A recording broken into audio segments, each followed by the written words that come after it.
नमस्कार। किरदार के नए एपिसोड में हम आपका स्वागत करते हैं। दोस्तों, हमारी युवा पीढ़ी संगीत के प्रति जागरूक तो है, लेकिन वो उस संगीत के प्रति ज़्यादा जागरूक है, उसके प्रति उसकी जिज्ञासा ज़्यादा है, जिसे हम वेस्टर्न म्यूजिक कहते हैं। बहरहाल कुछ युवा ऐसे भी हैं जो उस भारतीय शास्त्रीय संगीत और नृत्य को आगे बढ़ाने की कोशिश कर रहे हैं, जिससे आज का एक बड़ा युवा वर्ग वंचित है। हमारे किरदार के आज के इस खास एपिसोड में एक नहीं बल्कि 3 किरदार हमारे साथ हैं। मैं आपका परिचय कराऊं। हमारे साथ हैं कल्याणी, वैदेही और सारंग फगरे। नमस्कार। कल्याणी और वैदेही ओडिसी नृत्यांगना के रूप में जानी जाती हैं और कई प्रतिष्ठित मंचों पर अपनी परफॉर्मेंस दे चुकी हैं। सारंग फगरे जो हैं वो एक शास्त्रीय गायक के रूप में उभर रहे हैं। मध्य प्रदेश के एक उभरते हुए शास्त्रीय गायक कलाकार हैं। तो हम अपनी बातचीत का सिलसिला शुरू करते हैं। कल्याणी और वैदेही और साथ ही सारंग जी, आप ये बताइए कि आपकी कला यात्रा की शुरुआत कैसे हुई? हमारे परिवार में ज़्यादातर लोग या तो स्वयं कलाकार हैं या कला के प्रति रुझान रखते हैं। ऐसे में जब मैं 5 वर्ष की थी तो मेरी दादी का मन था कि मैं नृत्य सीखूं। बिंदु जी के परिवार में आने के बाद मतलब जाहिर था कि उनसे ही नृत्य सीखना शुरू करना था। तो ऐसे शुरुआत हुई और उसके बाद इस सफ़र में आगे वैदेही भी साथ जुड़ गई और अब तो हम तीनों ही साथ में करते हैं। जी जी। मेरी शुरुआत ऐसे ही हुई जैसे सभी छोटे भाई बहनों के साथ होता है कि उनके बड़े भाई बहन किसी क्लास में जाते हैं या कोई कला सीख रहे होते हैं तो उनसे भी कहा जाता है कि आप भी हो लें उनके साथ, आप भी कुछ सीख लें। तो जब मैं छोटी थी तो मैं इसके साथ क्लास जाया करती थी, पर मैंने शुरू थोड़ा लेट किया सीखना। मैंने 8 या अब तो मुझे याद भी नहीं आता बट 8 या 9 वर्ष की उम्र में मैंने सीखना शुरू किया और थोड़ा और सीरियस डांस को तब देखना शुरू किया जब परफॉर्मेंसेस शुरू हुई, जब मैं 13-14 साल की थी। परफॉर्मेंस ऐसे लाइव और किसी की नहीं देखी थी, बट मैं कल्याणी और मेरी चाची बिंदु जी को, गुरु को, उनको तो मैं काफ़ी बचपन से देखती आ रही हूँ, तो उनकी परफॉर्मेंसेस मुझे याद भी रहती हैं। पर हाँ, बचपन में हम भारत भवन भी काफ़ी जाया करते थे, रविंद्र भवन भी जाया करते थे, तो देखे थे परफॉर्मेंस।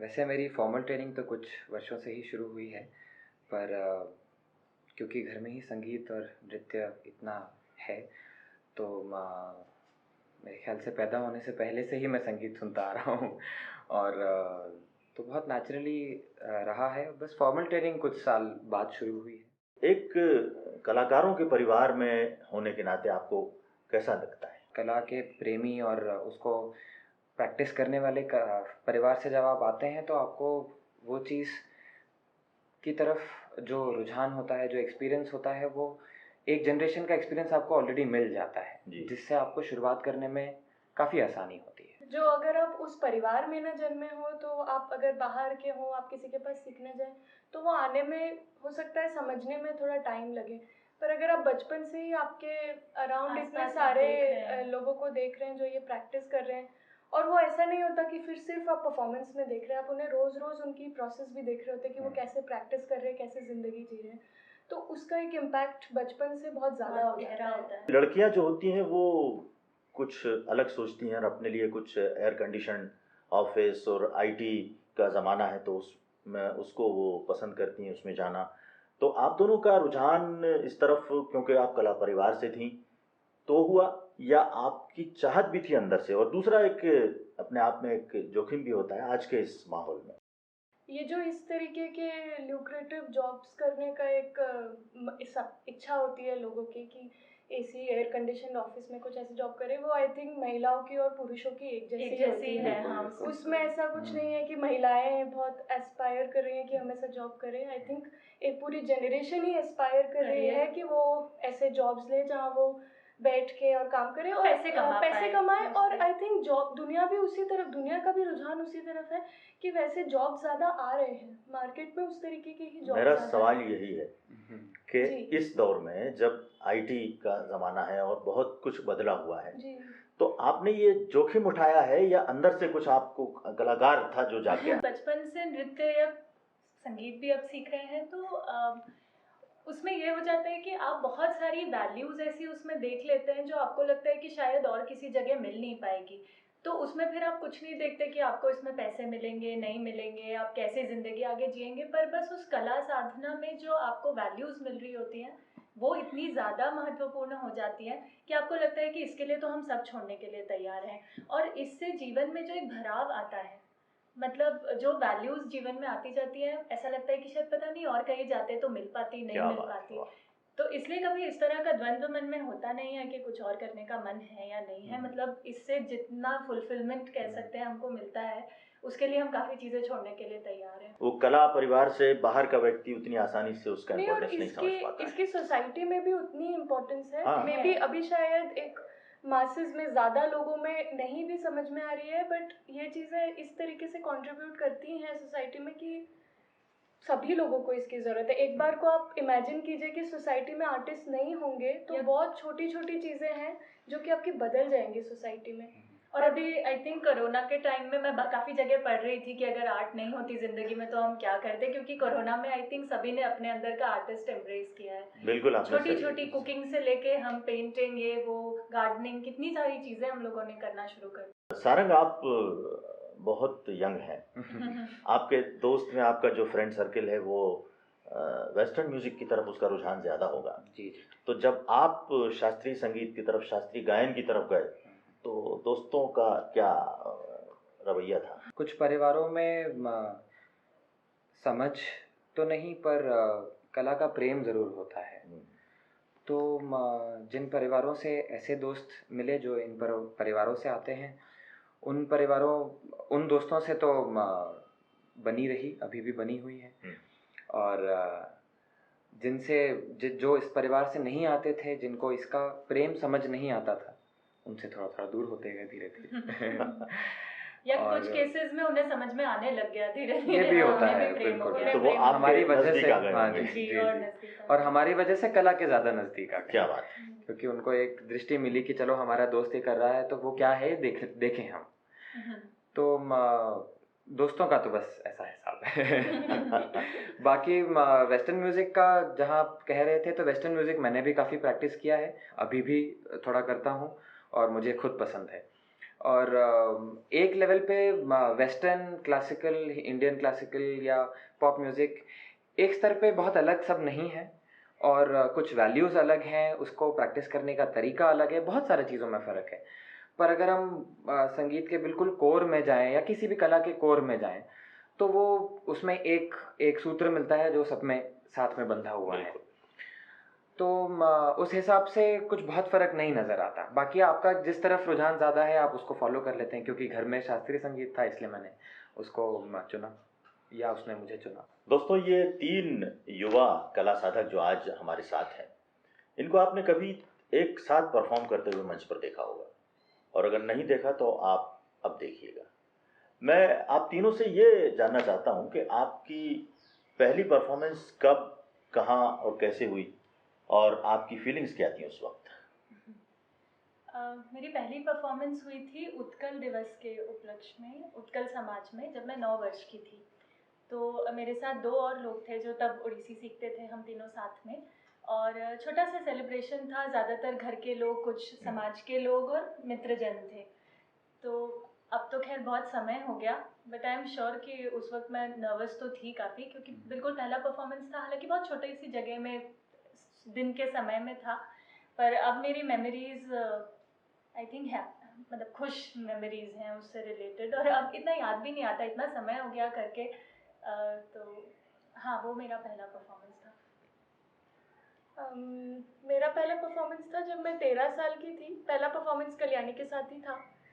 तो वो एक गणेश उत्सव था, आदर्श नगर यहाँ भोपाल में है, उनकी कॉलोनी में काफ़ी अच्छे से सेलिब्रेट होता है। तो वो हर दिन प्रोग्राम्स रखते हैं, तो उसके एक दिन मेरा और इसका प्रोग्राम रखा था, और 1 घंटा इसने परफॉर्म किया था और मैंने एक ही कॉम्पोजिशन की थी इसके साथ। पर मुझे अभी याद आता है कि मैंने बहुत इन्जॉय किया था करना। मतलब मुझे वैसे बहुत नर्वसनेस स्टेज पे नहीं हुई थी, हालांकि बाद में मैंने उसकी रिकॉर्डिंग देखी तो मुझे काफ़ी दुख भी हुआ क्योंकि मैंने बहुत अच्छा डांस नहीं किया था। पर वो जो एक थ्रिल थी, एक पूरा मेकअप, कॉस्ट्यूम, मैंने हमेशा इसको और गुरुजी को ही देखा था कि ऐसे स्टेज पे जा रहे हैं, फिर लोग तालियां बजा रहे हैं, लोग तारीफ कर रहे हैं। तो मुझे वो सब चीज़ों से बहुत फैसिनेशन था। तो वो परफॉर्मेंस तो बहुत ही मज़ेदार था करने में। ऑफ कोर्स बाद में काफ़ी दुख भी हुआ क्योंकि इतना अच्छा नहीं हुआ था तब। तो एंजॉय तो अब भी करते होंगे आप परफॉर्म के हाँ, वक्त जब अब तो करते हैं। बहुत बढ़ गया है एंजॉयमेंट क्योंकि अब उस तरह से उस तरह का डर भी नहीं रहा। अब स्टेज का नर्वसनेस ऑफ कोर्स हमेशा जी, होती है, जी, हल्की जी, सी जी, जो, जी, जी। पर अब मज़ा आता है करने में हमेशा ही। मेरा पहला पब्लिक परफॉर्मेंस तो कुछ 3 साल पहले हुआ, एक छोटी सी घर की बैठक में। पर मेरे लिए स्टेज एक बहुत अलग जगह है, ऐसा कभी नहीं रहा है, क्योंकि बचपन से माता पिता को इतना देखा है स्टेज पे और उनके साथ इतना स्टेज पे रहा हूँ।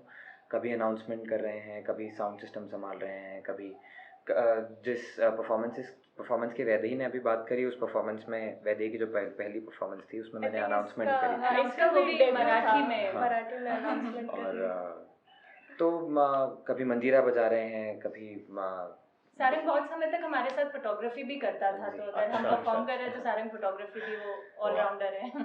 तो स्टेज पे चढ़ना बहुत एक नेचुरली लगता है और बहुत अलग फीलिंग होती है, बहुत अलग एक्सपीरियंस होता है ज़रूर हर बार, पर बहुत नेचुरली आता है। कभी जी। उसमें मतलब मेरे लिए डर नहीं है उसमें। युवा होने के नाते शिक्षा में कला की ज़रूरत के बारे में आप क्या सोचते हैं? क्योंकि इससे जो एक तरह का डेवलपमेंट बच्चों का होगा वो बहुत इम्पोर्टेंट है अब के समय में। और इसको इस तरीके से ना देखें जैसे अभी आर्ट को भी एक टेक्स्ट बुक एजुकेशन की तरह ही देखा जाता है ज़्यादा, कि उसके लिए भी एग्ज़ाम्स कंडक्ट करके उसके लिए भी मार्किंग वैसी ही होती है जैसे बाकी सब्जेक्ट्स की।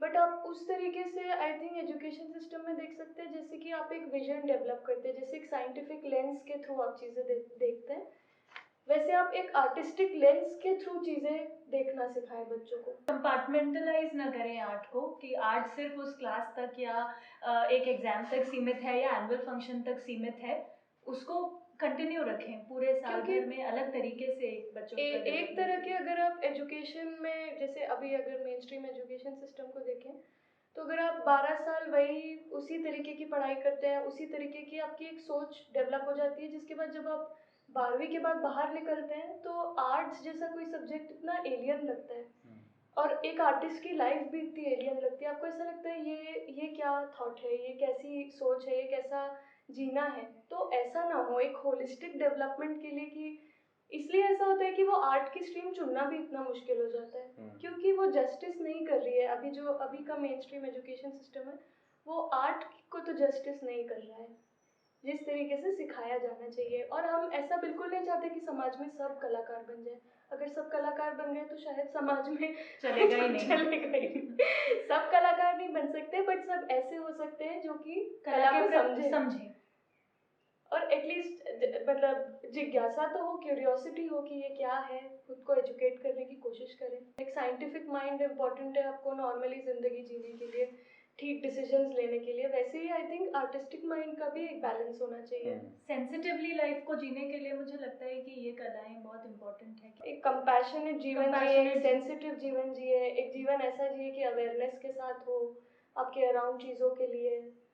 तो उसके लिए ये सारी कलाएं आपको बहुत, क्योंकि आप इतना डिटेल में चीज़ें सीखते हैं। अगर आप कोई भी आर्ट फॉर्म को परस्यू कर रहे होते हैं, चाहे आप बचपन में ही किसी छोटे बच्चे को ही क्यों ना सिखाना शुरू करें, बट इनकी प्रोसेस या इनकी टेक्निक ही ऐसी होती है सीखने की कि वो आपको बहुत बारीकियों में आपको घुसना सिखाती हैं। मतलब आपका एक उस तरीके का माइंडसेट भी डेवलप हो जाता है कि कैसे हर चीज़ को आप उसके डिटेल में देखें, आप उसके पीछे की मीनिंग ढूंढे कि ऐसा है तो ऐसा क्यों है, ऐसा कैसे होना चाहिए। तो मतलब वो एक फैकल्टी डेवलप होती है। हम यूँ भी कह सकते हैं कि कला जो है वो पर्सनालिटी के डेवलपमेंट में एक बड़ा किरदार। जैसे वैदेही ने कहा कि सिखाने की प्रक्रिया में भी बहुत फ़र्क है। तो जो बाकी सब्जेक्ट्स की भी स्थिति है कि हम सब्जेक्ट भर सीख लेते हैं एग्ज़ाम के लिए और उसके बाद भूल जाते हैं, तो न सीखने की प्रोसेस में कुछ खास हमको मिल पाता है। मतलब किसी को खुद से मिल गया तो अलग बात होती है, पर वो दिया जा रहा है और एक अच्छा मतलब एक काफ़ी लोग इसको ऑन एन एवरेज काफ़ी लोग इसको ले पा रहे हैं उस सब्जेक्ट को, ऐसा बहुत कम दिखाई देने को मिलता और है। अभी तो आई थिंक ऐसी पॉसिबिलिटी भी नहीं होती कि ऐसा हो पाए, बिल्कुल। जिस तरीके से टाइम डिवाइडेड होता है, जितना टाइट शेड्यूल चलते हैं आजकल। मतलब कोई भी आपको किसी भी तरह की विद्या जो दे रहा है तो उसके प्रति आपको एक तरह का आदर होना चाहिए। ये एक बात हमको कला सिखाती है। इसके कुछ डाउन साइड्स भी हैं, कुछ नेगेटिव साइड्स ज़रूर हैं, पर ज़्यादा पॉजिटिव्स हैं।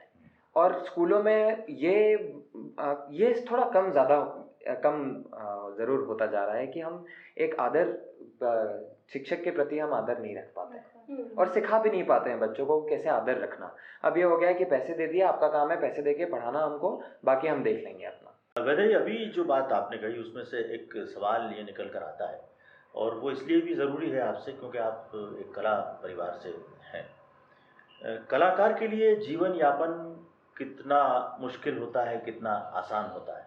हम भी इस प्रश्न से अभी जूझ ही रहे हैं, मुझे लगता है। हम समझने की कोशिश कर रहे हैं कि कला को फुल टाइम परस्यू करना जो बोलते हैं कि हम पूरा समय अपना इसी को दे रहे हैं और इसके अलावा कुछ नहीं कर रहे हैं, तो ऐसे में हम फाइनेंशियल अपनी सस्टेनेबिलिटी को कैसे इंश्योर करें। जी।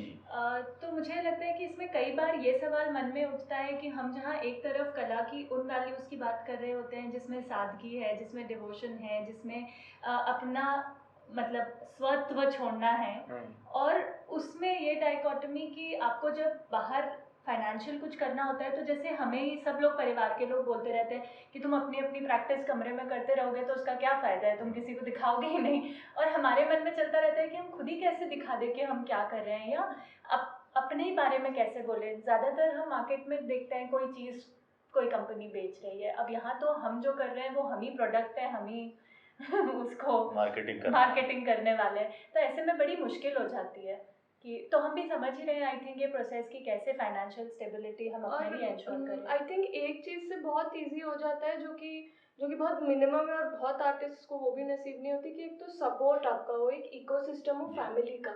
तो एटलीस्ट आपके वो एक टेंशन कम हो जाती है कि you at least have a supportive family and friends and people around you. तो उसके बाद अगर आप सिर्फ फाइनेंसेस की बात करें तो वो आर्टिस्ट के लिए आई डोंट थिंक कभी आसान रहा है। पुराने समय से भी पेट्रनेज पहले होती थी, तो उसी से पहले भी किसी के अंडर आप हमेशा ही रहे हो। पहले राजा महाराजा थे, उसके बाद गवर्नमेंट हो गई, अब कुछ प्राइवेटली भी फंड कर देते हैं, पर आर्टिस्ट हमेशा से किसी के अंडर रहा है, फाइनेंशियल डिपेंडेंस उसकी किसी के अंडर रही है। अब ज़रूर इंटरनेट की वजह से ऐसा समय आ गया है जहाँ आर्टिस्ट बहुत सारा काम खुद से कर पा रहा है, अपना काम दिखा पा रहा है लोगों को, और एक तरह से वो प्लेटफॉर्म्स भी बहुत आ गए हैं जिस पे आप अपना काम शोकेस कर सकते हो, मतलब आप सिर्फ डिपेंडेंट नहीं हो। जी। उस तरीके से शुरू में जो एक बात कही कि हम लोग भी ये सोच रहे हैं कि हम क्या करेंगे या क्या कर सकते हैं, तो यहाँ एक सवाल ये उठता है कि अगर आप कलाकार नहीं होते या आप ये फील्ड अपने लिए नहीं चुनते तो फिर और क्या कर रहे हो? क्योंकि हमने मतलब ओडिसी को या म्यूजिक को परस्यू करते वक्त भी कभी ये नहीं सोचा कि अगर ये इसके अलावा हम और क्या कर सकते हैं। मतलब हमेशा से मन में यही काफ़ी क्लियर था कि परफॉर्मर तो बनना ही है। हाँ, ये कल्याणी अपने बारे में कहे तो बेहतर है। अपने बारे में बोल सकते हैं, इनका ये बता सकते हैं। हाँ, बताएं। मेरे लिए बीच में थोड़ी इस तरीके से प्रोसेस हुई भी थी कि मैं क्या कुछ और करना चाहती हूँ या मैं ओडिसी ही करना चाहती हूँ, बट मुझे ये सोच के बहुत डर लगा कि अगर ओडिसी में नहीं करूँगी या डांस ये आर्ट मेरे जीवन में नहीं होगा तो मुझे ऐसा लगा कि मैं एक बेसिक लेवल पे मैं खुश नहीं रह पाऊँगी। मतलब अब तो मुझे सोच के डर लगता है कि अगर मैंने बचपन से सीखा नहीं होता तो मैं एक बहुत अलग तरीके की इंसान होती, और मैं अभी जिस तरीके की इंसान हूँ वो बहुत ज़्यादा इस आर्ट की वजह से है और मेरी गुरु की वजह से है, जिनके साथ मैं इतना ज़्यादा रही हूँ और उन्होंने मुझे जिस तरीके से ग्रूम भी किया है, वैल्यूज़ दी हैं, एक समझ दी है ज़िंदगी के प्रति। तो अब तो डर लगता है सोचने में कि कुछ और करते, अगर कुछ करते भी तो आई थिंक इससे अलाइंड ही होता। हाँ, इससे अलाइंड ही होता। और फिर अगर नहीं होता तो फिर तो कुछ बिल्कुल ही अलग, शायद फिर आपने जैसी बात की कि शायद हम भी इसी एयर कंडीशन रूम्स में बैठ के काम कर वैसा कुछ कर रहे होते हैं। बट मतलब मुझे तो यही लगता है कि we all three are very lucky कि हमारे साथ ऐसा हुआ जिंदगी। सारंग, आपको अपना एक्सपीरियंस बताएं। मेरा भी वैदेही की तरह ही थोड़ा मिलता जुलता रहा है कि बीच में क्योंकि मेरी ट्रेनिंग बहुत जल्दी शुरू नहीं हुई, इसलिए मुझे बीच में काफ़ी समय डाउट रहा कि मैं ये परस्यू कर पाऊँगा या नहीं। पर कुछ तो अंदर से मुझे और कुछ करने से रोक रहा था। वाह। तो मेरे लिए तो ऐसी जर्नी रही कि मैं कुछ और कर ही नहीं पाया, मैंने अपने लिए ही कोई ऑप्शन नहीं छोड़ा था। और बाद में समझ में आया कि मैं और इसलिए कुछ नहीं कर रहा हूँ क्योंकि करना मुझे यही है। तो अब नहीं लगता कि और कुछ करना मुमकिन है। पर रुझान काफ़ी सारी चीज़ों में रहा है और अभी भी है। फोटोग्राफी में है, साउंड रिकॉर्डिंग में है, हम काफ़ी कुछ कल्याणी थिएटर करती हैं, वैदेही लिखती बहुत अच्छा है। तो हम लोग कुछ अपना अपना थोड़ा थोड़ा और कुछ काम ज़रूर करते रहते हैं। पर अगर आप क्या करते हैं, इस सवाल का जवाब यही आता है और कुछ समझ नहीं आता कि कुछ और आएगा। देखिए, एक तो वो लम्हा था, वो घड़ी थी जब आपने डिसाइड किया कि हमको कला के क्षेत्र में जाना है और डांस सीखना है, गायन सीखना है और भी इस तरह की जो चीज़ें हैं वो सीखना है। वो एक उत्साह होता है कि सीखना है, क्योंकि हम अभी उस फील्ड में गए नहीं हैं, उससे दूर खड़े हैं। बिल्कुल। लेकिन जब हम एंटर कर जाते हैं, जब हम जुड़ जाते हैं, तो फिर हमको उसकी बारीकियां पता चलती हैं, उसकी मुश्किलें भी सामने आती हैं, उसका संघर्ष भी हमारे सामने आता है। तो क्या ऐसा हुआ कि आपने एक बार अपने उत्साह में आपने उस चीज़ को अपने लिए चुन लिया और उसके बाद जाने के बाद आपको कुछ संघर्ष करना पड़ा, या ये लगा कि यार हमने ये क्या चुन लिया, क्या किया? ये तो बहुत मुश्किल है। ये बात आपने बिल्कुल ठीक पकड़ी है। मैं बोल सकती हूँ कि जब हम मेरे लिए मैं बोलूँगी क्योंकि मैं काफ़ी पहले से परफॉर्म कर रही थी, तो मेरे लिए ये ट्रांजिशन बहुत इजी था कि मुझे अब स्कूल ख़त्म हो गया, अब मुझे डांस ही करना है, कुछ और तो करना ही नहीं है। पर एक बार जब ये बात शुरू हुई कि डांस करना है, तो आखिर इसको प्रोफेशन कैसे बनाना है and how do we ensure कि इससे मुझे प्रोग्राम भी मिले, मैं या तो सिखा पाऊँ, सीख भी पाऊँ, खुद ज़्यादा स्किल्स एक्वायर कर पाऊँ। तो फिर इस प्रोसेस में ज़रूर ये सवाल बहुत बार आया कि मतलब मैंने सोच तो लिया प्रोफेशनली करना है, पर अब प्रोफेशनली कैसे करना है, क्योंकि कोई ट्रेनिंग तो फॉर्मल हुई नहीं थी, जैसे मैं किसी कॉलेज नहीं गई इसके लिए, तो खुद से ये प्रोसेस वर्कआउट करनी थी। और उसमें बहुत कठिनाइयाँ आई भी, क्योंकि फिर आपको सोचना पड़ रहा था कि चलो अगर प्रोग्राम्स ही चाहिए तो कैसे प्रोग्राम्स मिलेंगे, मुझे किससे बात करनी होगी, मुझे क्या स्किल्स डेवलप करनी होगी। हमारे घर मतलब मेरे फादर बिजनेसमैन हैं, तो उनकी तरफ से कई बार ये आता था कि बेटा तुम फाइनेंसेस समझो, क्योंकि आर्टिस्ट हो के हमारा तो फाइनेंसेस का सब इधर उधर रहता था, वो एस्पेक्ट हमारा उतना पक्का नहीं था। तो जैसे फादर की तरफ से था कि बेटा थोड़ा फाइनेंसेस समझो, कैसे मैनेज करते हैं, थोड़ा मैनेजमेंट समझो कि कैसे होता है। सिर्फ अगर प्रैक्टिस करते रहोगे तो उससे भी नहीं होगा, प्रैक्टिस के साथ साथ तुम्हें और बहुत सारी चीज़ें समझनी पड़ेंगी। तो आई थिंक वो प्रोसेस में काफ़ी उल्टा पलट हमारे मन में चल रही थी कि how do we do it, how do we go about it. Sarang, आप के फादर बांसुरी वादक हैं, जी। आपकी मदर उड़ीसी की एक प्रख्यात नृत्यांगना है, पूरे देश में विदेश में जानी जाती हैं, पहचानी। आपने गायन अपने लिए चुना है, तो उस गायन के बारे में आप कुछ बताएं। किससे सीखा आपने गायन, गुरु कौन है आपके? पहले गुरु तो पिताजी ही हैं जी। गायन के लिए, क्योंकि पिताजी ने भी गाने से ही शुरुआत की वैसे, और खुद बहुत अच्छा गाते हैं। और बचपन से मैंने उनके मुँह से बहुत सुना कि कुछ चीज़ें जिस तरह से गायन में आती हैं वो किसी भी दूसरे इंस्ट्रूमेंट में आना बहुत कठिन होता है। जहाँ तक शास्त्रीय संगीत की बात है, जो हमारा राग संगीत जो है, तो ये एक स्टेटमेंट मेरे मन में बहुत फिट हो गया था और ये बार बार गूंजता था कि ये जो बात है ये बहुत इम्पोर्टेंट है। तो जब राग संगीत समझ में आने लगा थोड़ा थोड़ा धीरे धीरे, तब इसकी तरफ रुझान और बढ़ा। और तब ये महसूस हुआ कि नहीं, गाना ही, अगर राग संगीत को प्रैक्टिस करनी है तो गाना माध्यम सबसे अच्छा है उसके लिए। तो मतलब एक गाना स्किल अलग होती है और एक राग संगीत प्रैक्टिस करना एक बहुत अलग चीज़ होती है। तो पहले गुरु पिताजी रहे, उसके बाद विदुषी मीराबी राव भोपाल की बहुत जानी मानी कलाकार थीं। उन्होंने प्यार दिया, उन्होंने खूब सिखाया, उनके पास सीखना शुरू किया। और उसके बाद पंडित विजय सर देशमुख जी जो पुणे में थे, उनके पास भी उनका सानिध्य मिला, उनका गाइडेंस मिला। और अब पिताजी के पास ही मेरी आगे की शिक्षा जारी है। जो कलाकार ऐसे परिवारों से आते हैं जहाँ पर कला का कोई माहौल नहीं है, जी बिल्कुल। तो परिवार का या जो हमारे दूसरे लोग होते हैं, हमारे दोस्त, हमारे साथी होते हैं, एक कलाकार के लिए उनका क्या सपोर्ट होता है, क्या होना चाहिए? बहुत ज़्यादा महत्वपूर्ण है ये सपोर्ट। जब हम भी प्रैक्टिस करते थे तो हम ही लोग डांस कर रहे होते थे, हमारे दोस्तों को समझ में नहीं आता था कि क्या है क्लासिकल डांस, इतनी अवेयरनेस भी नहीं होती है। तो ऐसे समय में उनका सिर्फ ये समझ पाना और हर प्रोग्राम में आना, देखना, बैठना, अगर हम क्लास जा रहे हैं तो वो समझना कि चलिए ये कुछ सीखने जा रहे हैं, इनिशियल ईयर्स में तो वो बहुत ज़्यादा सपोर्ट रहा, परिवार का भी। और उस तरीके से मतलब हम लोगों के तो पेरेंट्स भी मतलब सबसे पहला सपोर्ट तो आपका पेरेंट्स से ही आता है। उस तरीके से हम लोगों के मदर भी, उनका भी कोई क्लासिकल से वैसे एक्सपोजर नहीं था इससे पहले, जब इसने सीखना शुरू नहीं किया था। और चाची घर पे नहीं आई थी, वही जब आई तब पता चला कि किस तरीके से एक डांसर मतलब जीवन कैसा होता है, परफॉर्मेंस कैसी होती है। उनको नहीं, मतलब उनको भी इतना नहीं था एक्सपोजर, और पिताजी को फिर भी था क्योंकि चाचा अभय जी तो कर ही रहे थे। डांसर इससे पहले परिवार में कोई नहीं था। और उस तरीके से देखें तो डांस और म्यूजिक में थोड़ा अलग भी रहता है।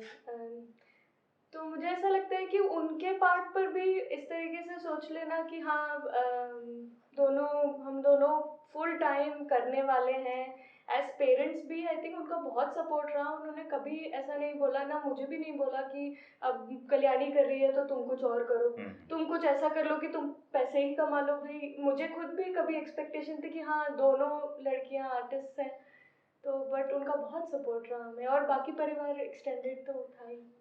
शुरुआत में घर से ही आता है और उसकी बहुत आवश्यकता ज़रूर होती है, काफ़ी लंबे समय तक शायद होती है कलाकार के लिए, अगर फ्रीलांसर रहना है तो।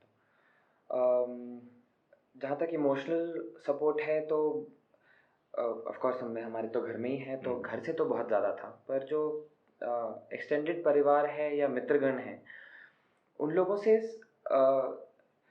कोई भी कार्य जब आप करते हैं या किसी भी जॉब में रहते हैं, तो अगर खुद का आपका वो पैशन नहीं है जो आप कार्य कर रहे हैं, तो आप उस 9 to 5 जॉब या 9 to 6 जॉब के बाद उस काम को बंद कर देते हैं जी। और आपका एक पैरेलल जीवन शुरू होता है जिसको आप अपना पर्सनल लाइफ कहते हैं।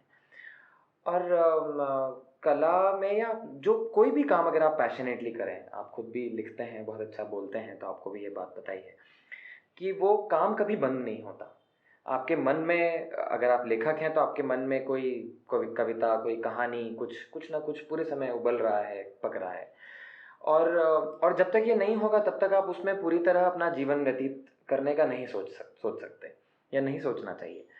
तो ये बात समझने के लिए लोगों को थोड़ी तकलीफ होती है, और उससे कभी कभी ऐसा लगता है कि जो एजुकेशन की वैदी ने बात करी थी, वो इस यहाँ पे उस एजुकेशन का बहुत महत्व है कि आप ये बात समझें कि कला में या किसी भी ऐसे काम में जो आप पैशनेटली करें, उसमें आपका पूरा जीवन या पूरा दिन भर उसमें गुजर सकता है, और वो आपके ऊपर है कि कब आप उससे अलग होना चाहें।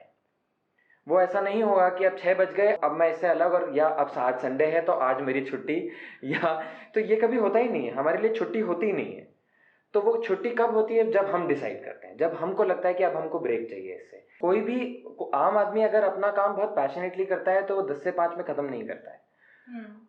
ऐसा नहीं है कि वो उसका काम खत्म हो मतलब ये सिर्फ कला तक सीमित कला नहीं तक है, बिल्कुल भी सीमित नहीं है। मेरे फादर को मैंने देखा है, वो तो बिजनेसमैन है, लेकिन वो 24 घंटे बस एक ही बारे में सोचते हैं। उनकी छुट्टी सिर्फ उन पे डिपेंड करती है। हाँ। कोई उनको नहीं बता सकता। सीमित नहीं है।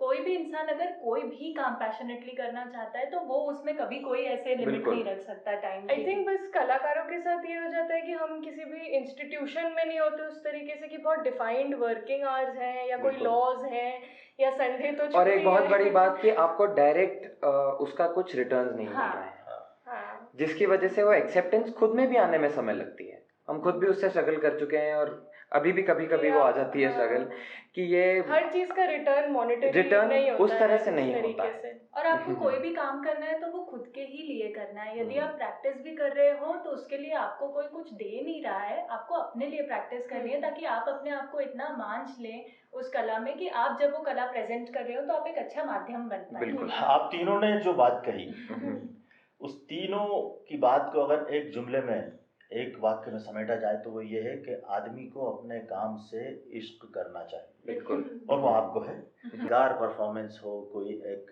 ऐसी यादगार घटना हो, सारंग जी है या वैदेही है, बताएं। अब हम लोगों के लिए तो अभी तक करीब 70 से ज़्यादा परफॉर्मेंसेस हो चुकी हैं जी। और अगर कुछ फेमस अगर मंच कह सकूँ तो उसमें से खजुराहो एक है जहाँ हमने परफॉर्म किया है। NCPA national centre for performing arts Mumbai, Delhi में IIC में, कोलकाता में परफॉर्म किया है, जयपुर में। सो काफ़ी सारे स्टेजेस अक्रॉस इंडिया, चंडीगढ़ में और कुछ अलग अलग सिटीज़ में, स्टेट्स में काफ़ी जगह परफॉर्म किया हुआ है। एक बहुत ही यादगार जो हमारे लिए परफॉर्मेंस था वो था महेश्वर का। महेश्वर में जो हिलेश्वर मंदिर है, वो मंदिर के प्रांगण में हमने नर्मदा परिक्रमा का परफॉर्मेंस दिया था। नर्मदा परिक्रमा हमारी गुरु बिंदु जुनेजा जी का एक रेpertoire है, उनका कॉन्सेप्चुअलाइजेशन है उसमें। तो वो रेpertoire हमने मंदिर के प्रांगण में परफॉर्म किया था। पीछे नर्मदा बह रही थी और वहाँ पे उन लोगों ने नर्मदा में 3000 या कुछ दिए बहाए थे पीछे। तो हम जहाँ परफॉर्म कर रहे थे, सामने ऑडियंस, हम बीच में परफॉर्म कर रहे हैं और पीछे नर्मदा में दिए बह रहे थे। रात का समय था और पूरे प्रांगण को सिर्फ दियों से लिट कर रखा था। और वो जो मंदिर है तो काफ़ी फेमस, उसका घाट जैसा स्टेप्स पूरा है। तो वो मंदिर के प्रांगण से नीचे तक 3 लेवल्स थे। तो हम लोगों ने कोरियोग्राफी को भी मतलब बिंदु जी ने उस तरीके से उसको अडेप्ट किया था कि हम तीनों लेवल पर डांस कर रहे थे। तो हम लोगों ने उधर ही जाके 2 दिन में उस तरीके से प्रैक्टिस करके और वहाँ पे परफॉर्मेंस दी थी। तो वो बहुत ही स्पेशल हो गया था। इस साल हमारी एक नई शुरुआत हुई है तीनों की, जब हमने जनवरी में भारत भवन में ही तीनों ने साथ में स्टेज पे परफॉर्म किया, जिसमें हम दोनों ने डांस किया और सारंग ने अकेले वोकल सपोर्ट दिया है। क्या बात। तो ये एक सवा घंटे का हमारा परफॉर्मेंस था और पहली बार हुआ कि हम तीनों, और हमारे साथ और भी 2 म्यूजिशियंस थे जो पहली बार अकेले संभाल रहे थे हमारे साथ, जो फ्लूट बजा रहे थे और जो हारमोनियम पे थे। तो आई थिंक काफ़ी यंग एनर्जी थी उस दिन स्टेज पे। और उस परफॉर्मेंस के लिए हमने 1 महीना काफ़ी मेहनत की थी, मतलब उससे पहले से ही कर रहे थे, बट सब म्यूजिशियंस के साथ 1 महीना हमारी आई थिंक रिहर्सल्स चली थी। ऐसी कोई बात जो आप अपने युवा साथियों से या सोसाइटी से कहना चाहते हो, शेयर करना चाहते हो? आज की डेट में कला को जिस तरह से परसीव किया जाता है जी, युवा, मतलब मैं जनरलाइज किसी भी चीज़ को नहीं कर रही, पर जैसे कि हम सिर्फ एक परफॉर्मेंस तक ही आर्ट को रख देते हैं कि यदि परफॉर्म कर रहे हैं तो आर्टिस्ट हैं, पर ये 2 जर्नीज बहुत अलग अलग हैं। मतलब अगर एक आर्टिस्ट बनना है तो आपको सच में इनवर्ड टू आउटवर्ड प्रोसेस है कि आपको अंदर से कुछ चेंज करना पड़ेगा, तब वो बाहर रिफ्लेक्ट करेगा। और एक कलाकार होने के नाते मुझे कई बार हम लोगों को एक्सपीरियंस आया है कि आप अपनी रोज़मर्रा की ज़िंदगी में क्या क्या करते हैं, क्या सोचते हैं, कैसे बात करते हैं, क्या आपका जो भी एक पर्सनालिटी है वो हमेशा स्टेज पर रिफ्लेक्ट करती है। तो कंटिन्यूसली एक आपको अपनी पर्सनालिटी में भी मतलब उसको सुधार करते जाना है, बेहतर इंसान बनना है। आप कैसे सोसाइटी से डील कर रहे हैं, कैसे रह रहे हैं, आपको कंटिन्यूसली उसमें सुधार करते जाना है। जब आप एक अच्छे इंसान बनेंगे तो आप ज़रूर एक अच्छे कलाकार बनेंगे। और उन 2 चीज़ों में कोई फ़र्क नहीं है कि आप अगर अच्छे कलाकार हैं तो आप अच्छे इंसान भी होंगे। और ये कलाकार आप मतलब नहीं भी हो, एक जनरली सभी के लिए लागू होता है, क्योंकि आप डे टू डे में अपने इंटरेक्शंस में आप कैसे हैं, क्या करते हैं, आपकी छोटी छोटी चीज़ें ही मिलकर एक बड़ा इम्पैक्ट लाएंगी सोसाइटी में। तो आप जो भी कर रहे हैं उसको अवेयरफुली करें, माइंडफुली करें। जो भी सोच रहे हैं, आप कैसे सोच रहे हैं, हर चीज़ के पीछे मीनिंग भी ढूंढे कि ऐसा है तो ऐसा क्यों है। तो आई थिंक आपके छोटे छोटे एफर्ट से ही एक जनरल सोसाइटी में बड़ा चेंज तभी आएगा। हम दुआ करते हैं, शुभकामना आपको देते हैं कि आप बहुत आगे तक जाएं।